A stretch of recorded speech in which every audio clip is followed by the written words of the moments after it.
Monsieur le Président, chers collègues, vous n'êtes pas sans savoir que l'harmonisation des critères de dotation financière des lycées du Grand Est est un chantier en cours et que les travaux de convergence des modalités de calcul de ces dotations sont chronophages et coûteux.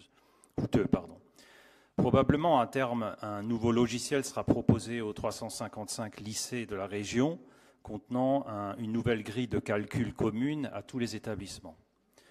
Avons-nous déjà une estimation quant au coût de ce logiciel et ne serait-il pas plus judicieux d'attendre que dans le camp de la majorité, il n'y ait plus de voix dissonantes, notamment dans les conseils généraux du Rhin ou d'autres parlementaires, encouragés par l'appel décent, qui souhaitent redonner la compétence éducation à une future assemblée alsacienne? Si vous pouviez aujourd'hui à cette occasion donner une réponse claire et définitive à ce sujet, nous pourrions souscrire sans réserve à la nécessité de la continuation du travail entamé d'harmonisation. J'aimerais également faire une remarque sur la philosophie de l'exécutif régional d'octroi des dotations pour les lycées. Il est stipulé que les lycées ayant des réserves de finances significatives, c'est-à-dire qui n'ont pas dilapidé les fonds, feraient l'objet d'une dotation minorée. On vient de l'exposer. Même si on peut trouver le procédé mathématiquement pertinent, il reste l'impression que l'établissement vertueux et économe se retrouve lésé. Cette mesure pénalisante aurait même pour effet d'encourager la dépense afin d'éviter une dotation minorée future. Les signes envoyés ne sont pas à même d'atténuer nos tendances dépensières. La troisième remarque concerne le plan numérique éducatif, également très coûteux, qui consiste à faire travailler les lycéens quasi exclusivement sur des écrans numériques.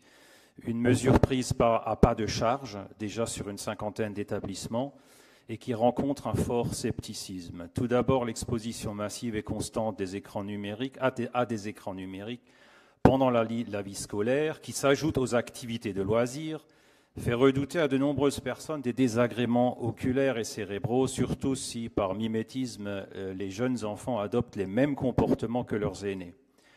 D'autres personnes ont des craintes pour l'industrie du papier. D'autres encore souhaitent conserver dans le milieu scolaire une culture de l'écriture manuscrite, critère fondamental de sélection et d'employabilité. Les couacs techniques dans les établissements déjà concernés, tels que des problèmes de Wi-Fi ou d'impossibilité d'accès aux manuels numériques, nous exhortent à continuer le mouvement vers la numérisation à un rythme moins soutenu, avec plus de parcimonie, moins massive et avec une phase d'observation des avantages et des inconvénients plus longue. Ma quatrième remarque concerne les mesures écologiques et anti-gaspillage dans les cantines des lycées. Utiliser des produits frais, si possible locaux, transformés sur place, proposer des contenants petites et grandes fins, disposer le pain en fin de ligne self, responsabiliser les adolescents par une éducation alimentaire, toutes ces choses nous font faire des économies et nous soutenons toutes ces évolutions. Mais pourquoi la région ne va-t-elle pas plus loin et ne brise-t-elle pas le tabou de la multiplication de types de repas sur profil religieux ou de rejet alimentaire, multiplication qui va à l'encontre du mouvement anti-gaspillage et de la cohabitation sereine. Nous proposons un repas unique pour tous, sauf contre-indication médicale. Cela n'empêche pas une forme de diversité alimentaire, voire des journées de repas sans viande.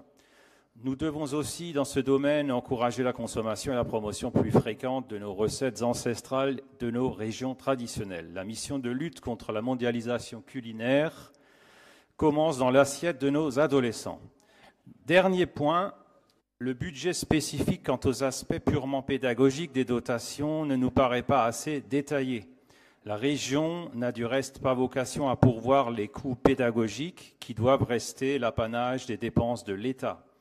Ce flou pourrait cacher un transfert de compétences au détriment de nos capacités d'investissement.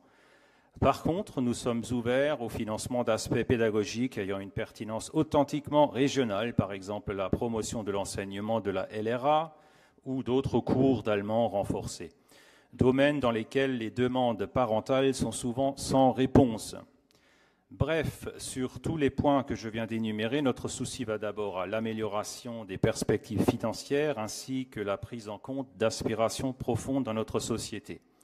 Les conditions de notre soutien n'étant pas réunies, nous nous abstiendrons quant au projet de dotation. Merci de votre écoute.